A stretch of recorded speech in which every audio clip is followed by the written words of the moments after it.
Hello दोस्तों, आप सभी का एक बार फिर से स्वागत है मेरे यूट्यूब चैनल स्टडी किंग पे।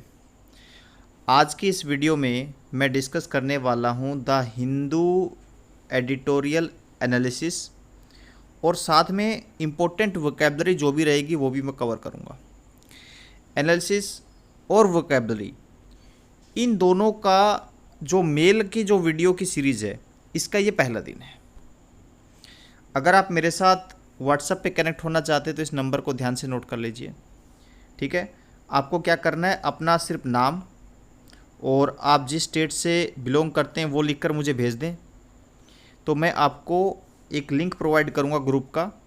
आप उस लिंक का इस्तेमाल करके व्हाट्सएप ग्रुप में ऐड हो सकते हैं, जहां पर आपको डेली न्यूज़पेपर एंड नोट्स आपको वहां पे प्रोवाइड होंगे। आज जिस एडिटोरियल को हमें डिस्कस करना है वो है साइंस वर्सेस नॉनसेंस। सब हेडिंग क्या थी इसकी?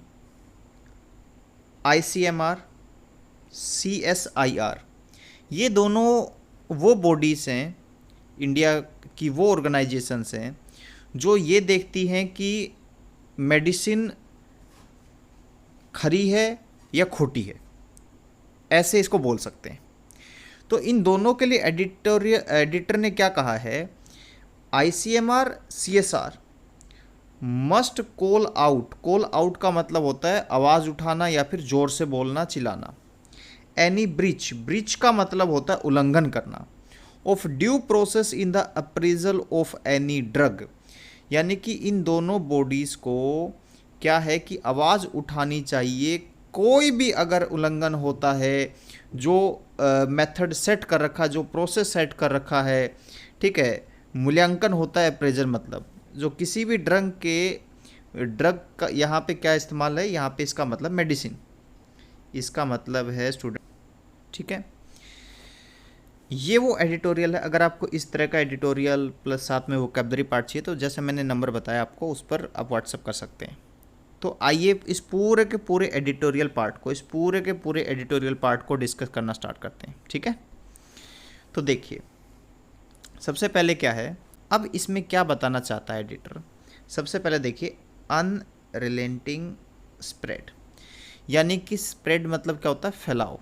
तो ऐसा फैलाव जो बिल्कुल बेरहम है, जो किसी पर बिल्कुल दया नहीं कर रहा। और ऑफ बताता है बिलोंगिंग, याद रखिएगा।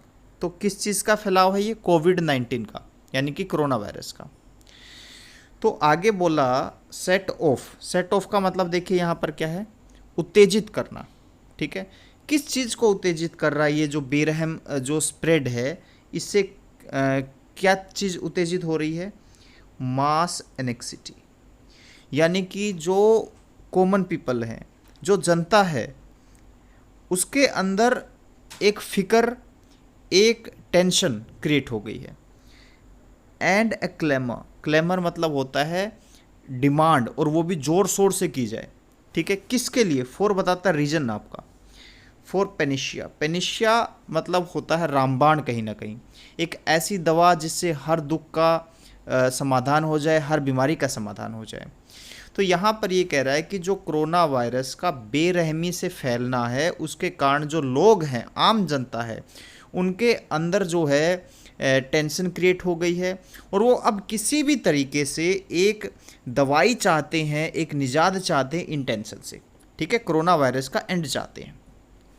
फिर आगे एक बहुत सुंदर लाइन बोली है एडिटर ने, उसने कहा है फियर यानी कि डर, पेव्स द वे फॉर प्रॉफिटर्स, यानी कि जो डर है वो रास्ता बना रहा है, रास्ता क्लियर कर रहा है किसके लिए? जो मुनाफाखोर हैं, जो प्रॉफिटर्स हैं। ठीक है, अब ये प्रॉफिटर्स इन्होंने किसको कहा है, ये बात अभी क्लियर हो जाएगी जब हम आगे बढ़ेंगे। अब देखिए क्या है, पतंजलि आयुर्वेद्स रीसेंट क्लेम किसका? एपिस्ट्रोपियस बताता है बिलोंग, कहीं ना कहीं पोजेशन। तो रीसेंट क्लेम किसका? पतंजलि आयुर्वेद का। Of having discovered a cure, अब ये क्लेम किस चीज़ को लेकर था कि उन्होंने खोज लिया है। हैविंग प्लस V3 कंप्लीट काम को दिखाता है। Having discovered a cure and the publicity that this garnered. अब देखिए यहाँ तक हम पहले समझते हैं। अब जैसे ही पतंजलि आयुर्वेद ने ये क्लेम किया कि उन्होंने इलाज खोज लिया है कोरोना वायरस का, अब क्योंकि इससे पहले एडिटर ने क्या कहा कि डर बैठा हुआ है लोगों के बीच में कोरोना वायरस का, और लोग आस लगा के बैठे कि कब कोई इलाज, कोई ऐसी चीज़ आएगी जिससे उनका इलाज हो सके और कोरोना वायरस का डर ख़त्म हो जाए। और जैसे ही रामदेव ने कहा कि मैंने दवाई बना ली है कोरोना वायरस को ख़त्म करने की, तो पब्लिसिटी जो हुई वो भयंकर हुई। गार्नेट मतलब था इकट्ठा, तो बहुत सारी पब्लिसिटी वो इकट्ठा करने में कामयाब रही। अब देखिए आगे लिखा है बाईपासिंग। बाईपासिंग का मतलब था साइड से निकल जाना। अब किस चीज़ के साइड से निकले वो आगे बताया। एवरी रेगुलेटरी रिक्वायरमेंट, जो भी रेगुलेटरी रिक्वायरमेंट्स होती है उसके साइड से निकलते हुए रामदेव ने ये सब चीज़ें की, ठीक है, विदाउट एनी सीरियस कॉन्सिक्वेंस सो फार। और अब तक कोई भी सीरियस कॉन्सिक्वेंस इस बात के नहीं हुए हैं, किसी भी परेशानी का सामना उनको नहीं करना पड़ा ऐसा करने के लिए। सोस दैट, अब ये क्या दिखाता है, ये दिखाता है इंडियाज रेगुलेटरी चेक्स। जैसा मैंने कहा एपिस्ट्रोपियस लगा होता तो सामने वाली चीज़ किसकी, पीछे वाले की, तो रेगुलेटरी चेक्स किसके, इंडिया के। एंड बैलेंसेस, ये भी इसी के साथ में जुड़ा हुआ है। आर वांटिंग, वांटिंग का मतलब यहाँ पर क्या है कि कमी, नीडिंग, नीड दिखा रहा है यहाँ पे, यानी कि जो यहाँ पे इंडिया की रेगुलेटरी चेक है एंड बैलेंसेस है उनमें भयंकर कमी दिखाई दे रही है, ठीक है। नेक्स्ट पॉइंट देखिए क्या बोला एडिटर ने। Company said in Haridwar that it's product Coronil, नाम ध्यान रखिएगा पूछा जा सकता है, Coronil had cured everyone in a clinical trial. तो ये फैक्ट बताया उन्होंने कि कंपनी ने क्या दावा किया था। कंपनी ने ये दावा किया था हरिद्वार के अंदर, ठीक है, कि उनका जो प्रोडक्ट है कोरोनिल व्यक्ति को ठीक करने में कामयाब रहा क्लिनिकल ट्रायल के अंदर, ठीक है, ये बात हुई। मैं समझता हूँ यहाँ तक एक एक पॉइंट आपको बिल्कुल अच्छे से समझ आ गया होगा, ठीक है। आगे देखते हैं। अब मैं आपको कुछ एक्स्ट्रा ज्ञान प्रोवाइड करता हूँ, ठीक है। बीच बीच में कोई भी इंपॉर्टेंट चीज़ आएगी तो उससे रिलेटेड बातें मैं आपको बताऊंगा। जैसे अभी तक बात निकल के आई है पतंजलि आयुर्वेद लिमिटेड की, तो इसके बारे में जान लेते हैं। फाउंडेड कब हुई है, 2006 में। अभी चल रहा है क्या, 2020, इसका मतलब ठीक 14 साल पहले। फाउंडर कौन है इसके, आचार्य बालकृष्ण और रामदेव, जिनका इस एडिटर ने अभी इस एडिटोरियल के अंदर डिस्कस किया, उसके बारे में बताया। हेडक्वार्टर्स, इसका हेडक्वार्टर्स जो है हरिद्वार में है, जो उत्तराखंड में है। ओनर कौन है इसके, बालकृष्ण। ये एक इम्पोर्टेंट बात है जो आपको ध्यान रखनी होगी। ज़्यादा सुर्खियों में रहते हैं रामदेव जी, लेकिन इसके जो असल मालिक हैं, ठीक है, उसके तौर पर नाम लिखवाया जाता है बालकृष्ण का। और बालकृष्ण जी के बारे में बता दूं, ये नेपाल से बिलोंग करते हैं। अब हम आगे बढ़ते हैं और ये देखने की कोशिश करते हैं कि एडिटर ने आगे क्या क्या बोला है। नेक्स्ट पॉइंट देखिए। वाइल क्वेकरी, क्वेकरी का मतलब क्या होता है देखिए, ये एक नाउन है और इसका मतलब है मिथ्या चिकित्सालय, ठीक है, कहीं ना कहीं पे धोखाधड़ी इससे रिलेट कर सकते हैं। एंड द पोटेंसी, पोटेंसी का मतलब देखिए यहाँ पे क्या, शक्ति of magic drugs are a part of life in India. कहीं ना कहीं कहना चाहते हैं कि ये जो चीज़ें रामदेव जी ने अभी की, या जिस हिसाब से उन्होंने कहा कि एकदम से जादू कर देगी ये वो, ये कहीं ना कहीं पे एक हिस्सा है भारत का, ठीक है। It's declarations could not be ignored because of the ट्रेमेंडस influence its products wield and its claim to have proved the product through a clinical trial। और ये जो डिक्लेरेशन है जिसमें उन्होंने कहा कि ये बिल्कुल जादू कर देगी, इसमें इतनी ताकत है, ये है वो है, इसमें बहुत ज़्यादा इसको इग्नोर नहीं कर सकते थे हम लोग, या इस पर आसानी से विश्वास क्यों कर लिया लोगों ने, क्योंकि उसके बहुत बड़ी रेंज में प्रोडक्ट्स जो है हर जगह पे अवेलेबल है। और कहीं ना कहीं ये इमेज बनी हुई है कि इनके प्रोडक्ट्स जो हैं वो विश्वास के लायक हैं और उससे बहुत सारे लोगों को फ़ायदा हुआ है। तो इस बात पर फोकस करना चाहता है एडिटर यहाँ पे। अब आगे देखिए, which makes it open to evolution by the standards of modern medicine. ठीक है, अब बात ये है कि उन्होंने यहाँ पर ये दावा ज़रूर किया था कि उसके जो प्रोडक्ट हैं वो प्रूव्ड हो चुके हैं क्लिनिकल ट्रायल में, और अगर क्लिनिकल ट्रायल्स को वो पार कर चुके हैं, उसमें वो खरे उतरे हैं, तो फिर ये एक देखने वाली बात है कि जो स्टैंडर्ड्स हैं मॉडर्न मेडिसिन के वो कहाँ पर हैं आज के टाइम पे। क्योंकि अगर उनकी बात सही है कि हमारे जो दवाई है उसने सारे के सारे स्टैंडर्ड्स को पूरा किया है, ठीक है, तो फिर और दुनिया को पता है कि वो दवाई कोरोना को ठीक नहीं कर सकती, और वो कह रहे हैं कि हमने सब कुछ सही सही किया है, तो फिर जो स्टैंडर्ड्स है क्या उनमें कहीं ना कहीं कमी है। इस तरफ, इस डायरेक्शन में जो एडिटर है वो इशारा करना चाहते हैं। ठीक है, इसमें जो दो वर्ड आए, एक क्वेकरी और एक पोटेंसी, उन दोनों की मैंने यहाँ पर वर्ड मीनिंग यहाँ पर लिखी हुई है, इसको आप पढ़ सकते हैं। अब हम आगे बढ़ते हैं और देखने की कोशिश करते हैं कि एडिटर ने फिर किन बातों पर ध्यान दिया है। अब देखिए क्या बोला उन्होंने, एज इट नाउ इमर्जेस, जैसा कि अब बिल्कुल नज़र आ रहा है, सामने उजागर हो गया है, the company has probably miss represented the drugs efficacy. अब ये कहीं ना कहीं पे जैसे जैसे बात आगे बढ़ी तो चीज़ें निकल कर आई। अब ये बात साफ हो गई है कि कहीं ना कहीं पे कंपनी ने मिस रिप्रेजेंटेड किया है, किसको, दवाई को।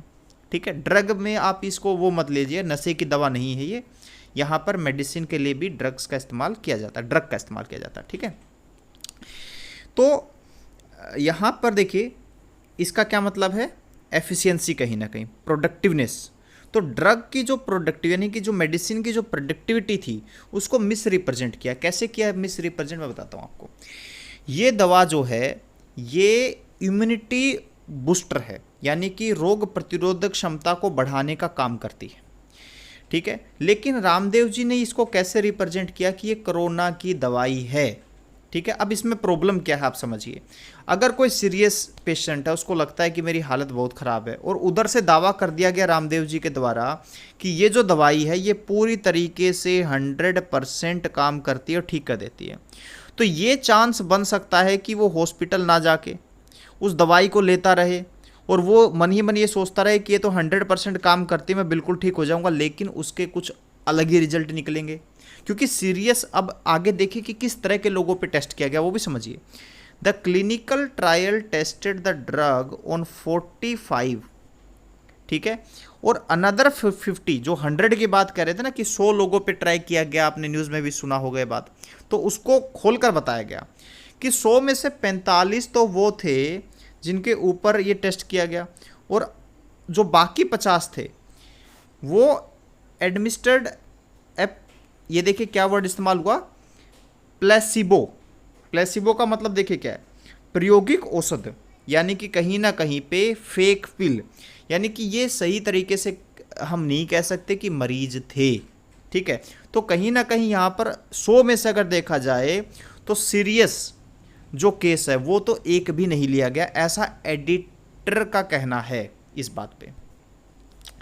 नेक्स्ट पॉइंट देखिए, all of the participants had tested positive for the virus. ठीक है, अब जितने भी पार्टिसिपेंट्स थे वो सारे के सारे टेस्ट उनका पहले हुआ और उसमें पाया गया कि वो पॉजिटिव हैं, कोरोना वायरस उनको है, ये बात क्लियर हुई। ऑन द थर्ड डे 31, तीसरे दिन जब ये उनको दवाई दी गई उसके तीसरे दिन की बात है, who were given the drug recovered, 31 उसमें से रिकवर हो गए, 25 of those on the placebo recovered. अब 25 उसमें से कौन थे, जो कहीं ना कहीं पे शक के घेरे में थे, या फिर जो कह सकते हैं कि ट्रायल पे थे। ठीक है, जो कहीं ना कहीं पे ऐसा भी कह सकते हैं कि अदर मेडिसिन्स भी उनके ऊपर काम कर रही थी। ठीक है, नेक्स्ट पॉइंट देखिए, this is not a measurable improvement. तो इसको एक बहुत सटीक इम्प्रूवमेंट या बहुत खरा नहीं माना जा सकता इसको, considering the small number enrolled in the trial, क्यों? क्योंकि जिन लोगों पे ट्रायल किया गया उनका नंबर बेहद कम है। और दूसरी बात जो इम्पोर्टेंट बात है यहाँ पे जो एडिटर ने बताई वो ये कि दे वर माइल्डली सिम्टोमेटिक। और आपने अक्सर सुना भी होगा, देखिए इस बात पे फोकस कर लेते हैं, केजरीवाल बार बार कॉन्फ्रेंस करते रहते हैं और जगह जगह बोला गया है कि जिसको हल्के लक्षण हैं वो हॉस्पिटल में आने की कोशिश ना करें या फिर घर पे रहकर इलाज करने की, यानी कि उनको खतरा है ही नहीं।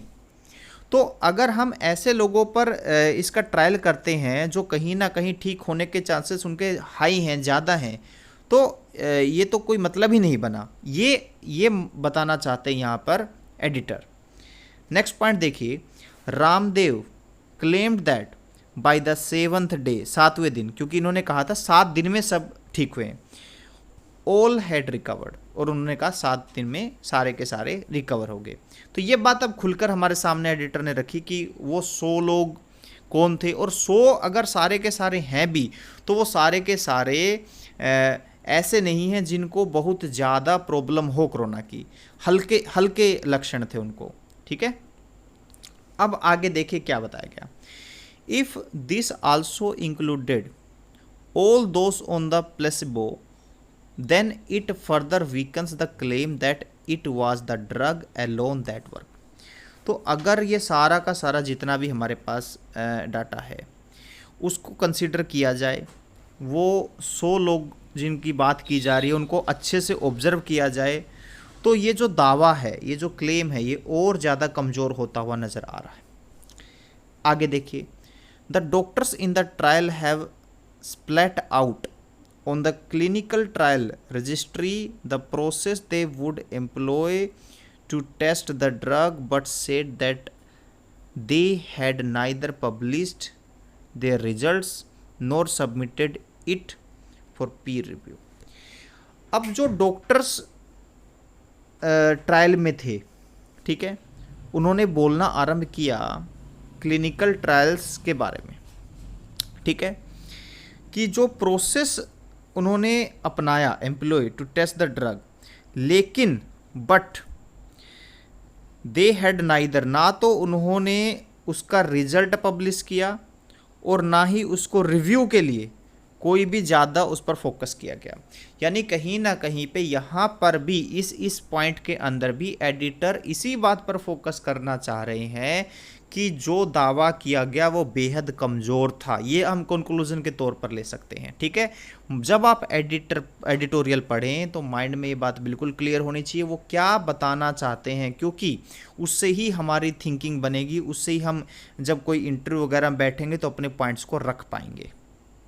नेक्स्ट पॉइंट देखिए क्या है, therefore the companies claim of A cure by all accounts was a clear subversion. अब सबवर्जन का क्या मतलब है? नाश, यानी कि एक हिसाब से जो किसी काम का नहीं है, बेहद जो विनाश का कारण बन सकता है, ऑफ साइंटिफिक प्रोसेस, जो साइंटिफिक प्रोसेस है उसका बिल्कुल पूरी तरीके से उल्लंघन है, ये उसका पूरी तरीके से नाश करने वाला दावा इसको कह सकते हैं, क्लेम, दावा इसको कह सकते हैं। नेक्स्ट पॉइंट देखते हैं। अब इसी तरीके का एक और एग्जाम्पल देकर वो अपनी बात को स्ट्रोंगली यहाँ पर जो एडिटर है वो रखना चाहते हैं। तो देखिए वो दूसरा एग्जाम्पल क्या है, उन्होंने कहा, यहाँ पर मैंने मेंशन किया, देखिए है ना, someone advertising for customers in an aggressive way, यानी जब बढ़ा चढ़ा कर किसी चीज़ को एडवर्टाइज किया जाए। ठीक है, तो इस दवाई को भी बहुत बढ़ा चढ़ा कर अगर आपने देखा हो, जैसे संजीवनी बूटी है, ये है, वो है, इस तरीके से इसको पेश किया गया था as a potential wonder drug for कोविड-19। लेकिन अगर इसमें इतनी ही पोटेंशियल होती तो अब तक फिर दुनिया भर के जो साइंटिस्ट लगे हुए हैं इसके इलाज के लिए खोजने में, उनको इतनी मेहनत नहीं करनी पड़ती। लेकिन ये ज़्यादा इफ़ेक्टिव नहीं है, ये कहीं ना कहीं पे इस बात पर फोकस वो करना चाहते हैं।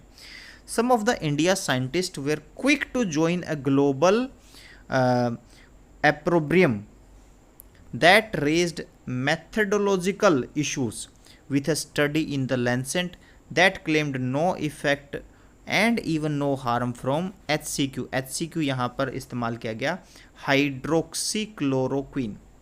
ठीक है, अब समझिए यहाँ पर जो वो फोकस करना चाहता है एडिटर, वो इस बात पर करना चाहता है कि जो हमारे साइंटिस्ट हैं या फिर वो कहीं ना कहीं पे हमारे सिस्टम पे ही सवाल उठाना चाहते हैं, उसी बात पर और फोकस करना चाहते हैं कि देखिए ये रामदेव वाला एक एग्जाम्पल तो है ही है, इससे पहले जब हाइड्रोक्सीक्लोरोक्वीन की बात हुई थी उस केस में भी हमारे जो साइंटिस्ट थे वो बेहद जल्दबाजी में नज़र आ रहे थे।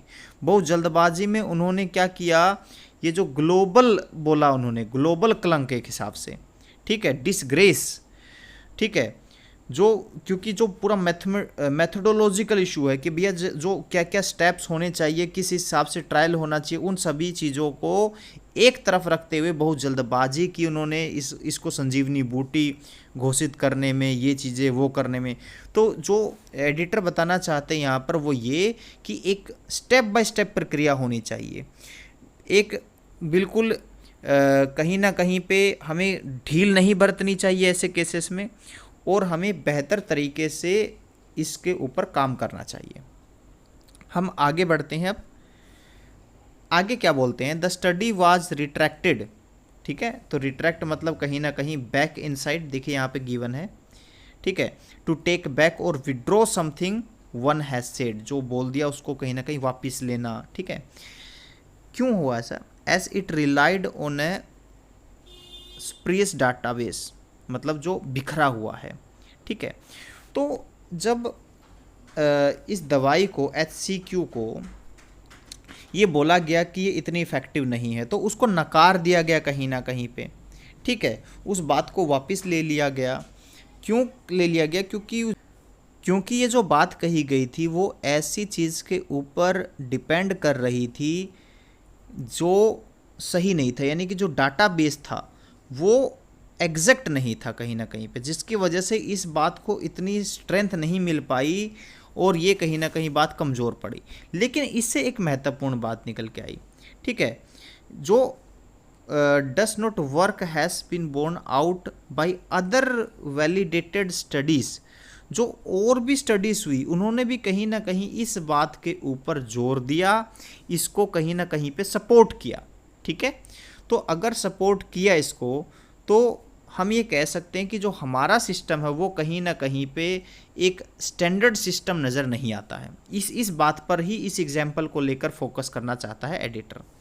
नेक्स्ट पॉइंट देखिए, this more than the outcome it is the method deployed, तो आउटकम से ज़्यादा, आउटकम का यहाँ पर किस हिसाब से इस्तेमाल किया गया देखिए, दैट विच इज़ प्रोड्यूस्ड और ओकर्स, कहीं ना कहीं परिणाम के लिए ही, it is the method deployed, ये जो प्रक्रिया है, ठीक है, डिप्लॉय मतलब क्या है, टू प्रिपेयर एंड अरेंज, ठीक है, for use, that ought to कहीं ना कहीं शुड के लिए इस्तेमाल होता है, दैट शुड भी हम पढ़ सकते हैं, आसानी रहेगी, दैट शुड बी स्क्रूटनाइज्ड, इसका मतलब क्या है, जांच का विषय है ये, by scientist to reinforce public trust in scientific assessment.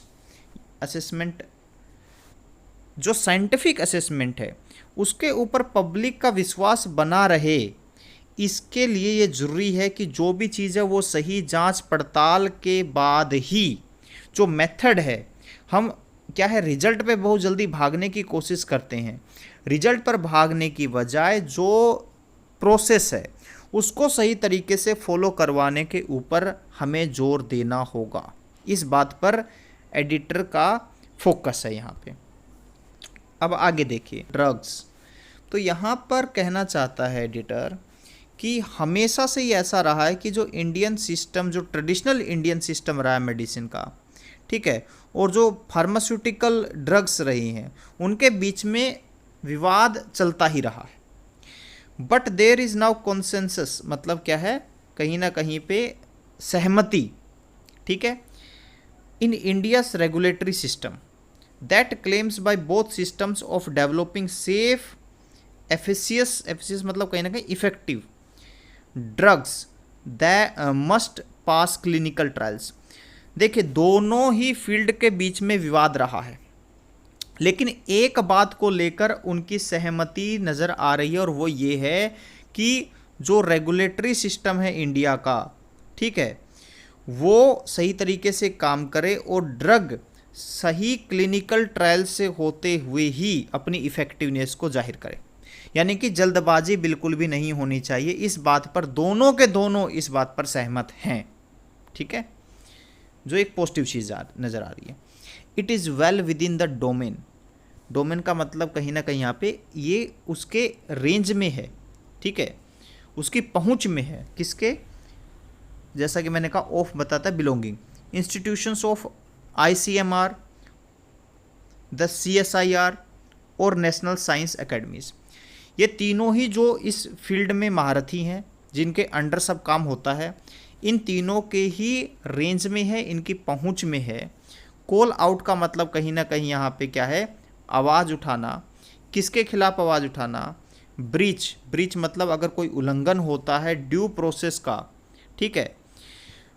किस बारे में? अब ये जो हमने स्टार्टिंग सब हेडिंग देखी थी, बिल्कुल वैसी बात है, मूल्यांकन करने में किसी भी ड्रग का, ठीक है। तो क्योंकि इनके अंडर आती है ये चीज़ कि अगर कोई भी ड्रग है उसका सही तरीके से मूल्यांकन नहीं होता है, उसमें कोई उल्लंघन कर देता है, ठीक है, तो इसे आवाज़ उठानी चाहिए, ठीक है। अब वेदर वो ड्रग जो है वो किसी से भी हो, चाहे वो एलोपैथिक हो, आयुर्वेदिक हो, होम्योपैथिक हो, उससे कोई फ़र्क नहीं पड़ना चाहिए। टू नॉट डू सो, और अगर ये कॉल आउट, ये आवाज़ नहीं उठाते हैं प्रोसेस के ऊपर, ठीक है, सही तरीके से काम हो रहा है कि नहीं हो रहा, अगर इसको लेकर वो सीरियस नहीं है, ऐसा नहीं अगर वो करते हैं, ठीक है, तो ये एडिटर ने कहा है कि क्रिमिनल नेग्लिजेंस के बराबर है, ठीक है। अब मैं आपको कुछ एक्स्ट्रा ज्ञान दे देता हूँ। एडिटोरियल यहीं तक था। इसमें बार बार हमने देखा ICMR का जिक्र हुआ। तो ICMR जो है उसकी फुल फॉर्म देख लीजिए क्या है? Indian council of medical research. Formation कब हुई इसकी? 1911 में। उस टाइम पे इसका नाम IRFA था। 1949 में इसका नया नाम दिया गया और इसको नाम दिया गया ICMR, जो आज के टाइम पे भी है। इसका जो हेडक्वार्टर है वो है नई दिल्ली, और सेक्रेटरी एंड डायरेक्टर जनरल दोनों पोस्ट एक ही व्यक्ति के पास है, और वो है डॉक्टर बलराम भार्गव, ठीक है। ये किसी भी पेपर में पूछे जा सकते हैं, तो प्लीज़ इसको अच्छे से आपने कवर करना है। नेक्स्ट देखिए, एक और संस्था का जिक्र हुआ जिसको बोला गया CSIR, और इसका मतलब है council of scientific and industrial research. अगर मैं बात करूं इसके एस्टैब्लिश होने की, तो 26 सितंबर 1942 को ये एस्टैब्लिश हुआ। हेडक्वार्टर की बात की जाए तो न्यू दिल्ली इसका हेडक्वार्टर है। डायरेक्टर जनरल अगर बात करें तो शेखर C मांडे, ठीक है, ये इसके डायरेक्टर जनरल थे। तो दोस्तों आज की वीडियो में इतना ही। जितना हो सकता था मैंने प्रयास किया आप लोगों के सामने हर एक चीज़ को कवर करने का। मैंने यहाँ पर सिर्फ रीडिंग नहीं करवाई जैसे अदर यूट्यूब चैनल्स पे करवाते हैं। मैंने यहाँ पर वो चीज़ें समझाने की कोशिश की जो आपको असल में समझनी चाहिए। अगर आपको मेरी मेहनत अच्छी लगी, पसंद आई ये वीडियो, तो लाइक और कमेंट करके ज़रूर बताएं मुझे। और जो स्टूडेंट्स मेरी वीडियो को जगह जगह पे शेयर कर रहे हैं, मैं उनका दिल से शुक्रिया अदा करता हूँ। Thank you so much.